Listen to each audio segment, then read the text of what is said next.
sekolah itu buat apa sih ya, kayak gitu ya. Kalau dulu saya masih sekolah itu kayaknya wajib belajarnya itu 9 tahun gitu. Mengapa sih penting adanya wajib belajar 12 tahun? Halo teman-teman, kali ini kembali lagi di Latko 3.0 kita, Let's Talk About Children Opinion. Dan kali ini Latko bakal mengangkat tema tentang program wajib belajar 12 tahun. Aku Ila sebagai moderator pada Latko kali ini, dan aku nggak sendirian karena aku lagi ditemenin sama kakak Siti Esara tadi.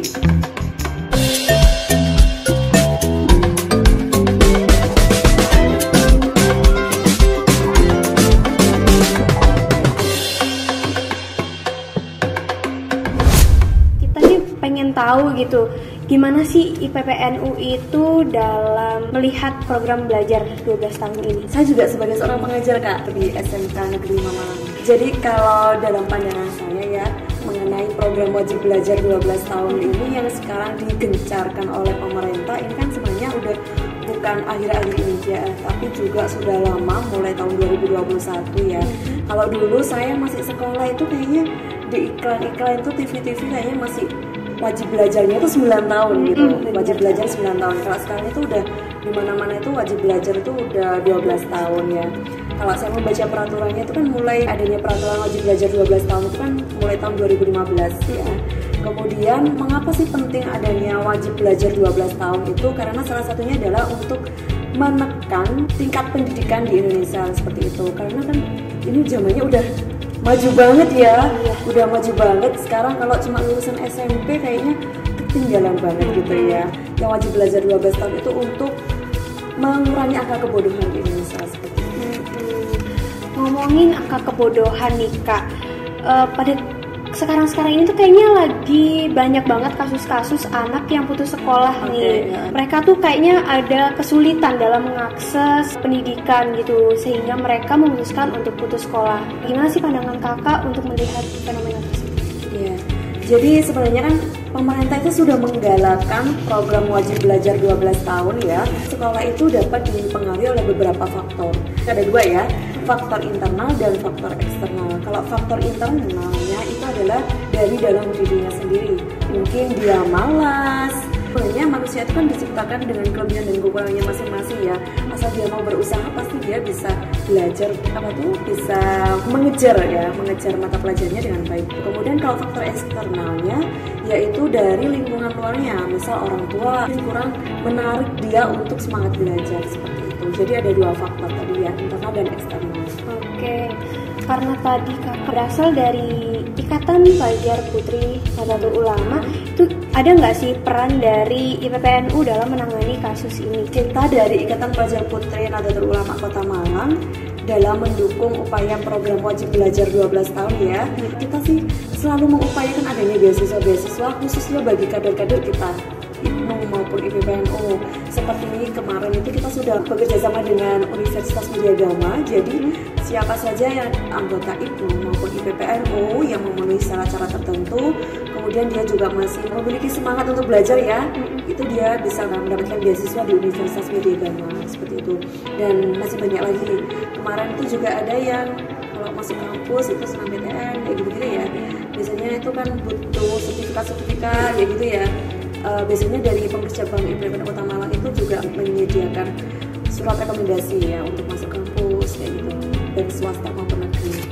Oke, berarti pelajarnya itu juga difasilitasi ya Kak ya? Difasilitasi. Karena pelajarnya juga udah difasilitasi gitu ya.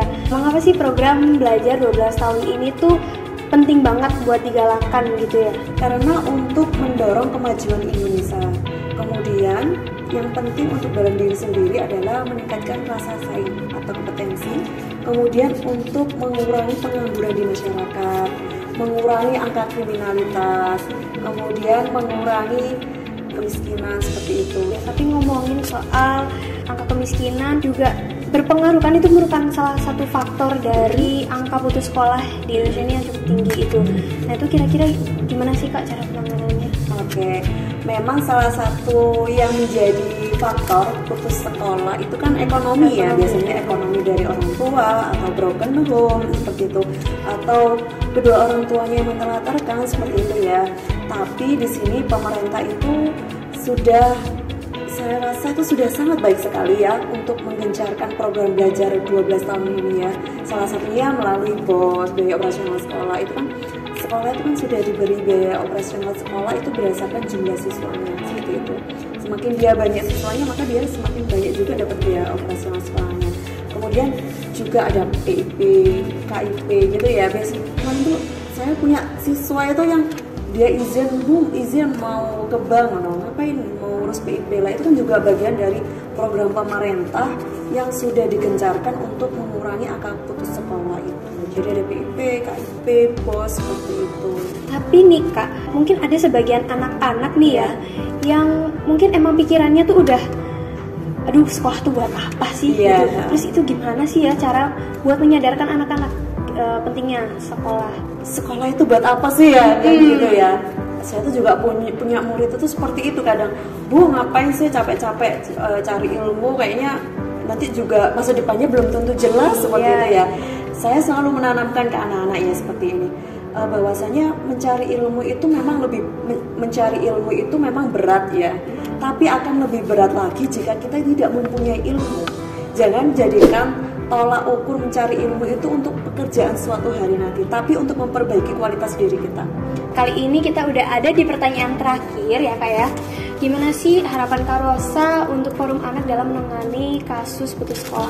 Harapan saya sih untuk Forum Anak ini bisa menjadi salah satu wadah organisasi khususnya para pelajar untuk terus memiliki semangat belajar, memiliki daya saing yang tinggi, memiliki rasa persaingan yang sangat ketat. Dengan begitu nanti para pelajar itu dia akan terwadahi bakat minatnya dengan di Forum Anak ini. Kemudian karena kan Forum Anak ini terdiri dari banyak anak pelajar sekota Malang ya kan, dari lintas sekolah, lintas SMA, lintas SMK, bahkan SMP juga ya. Dengan begitu kan nanti saya mempunyai banyak teman nih yang semangat luar biasa dalam mencari ilmu. Lah dari situ nanti pasti akan juga mempengaruhi anak-anak itu juga, karena lingkungan itu jelas akan mempengaruhi seseorang dalam kehidupannya seperti itu. Oke, keren banget ya.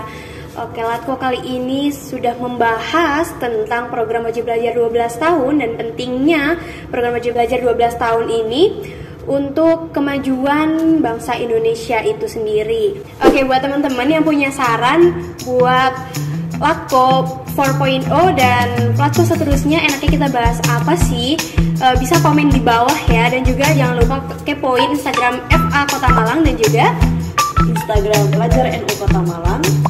Oke, jangan lupa di follow ya. Oke, aku Ila dan juga Kak Rosa pamit undur diri. Sampai jumpa di Latko selanjutnya.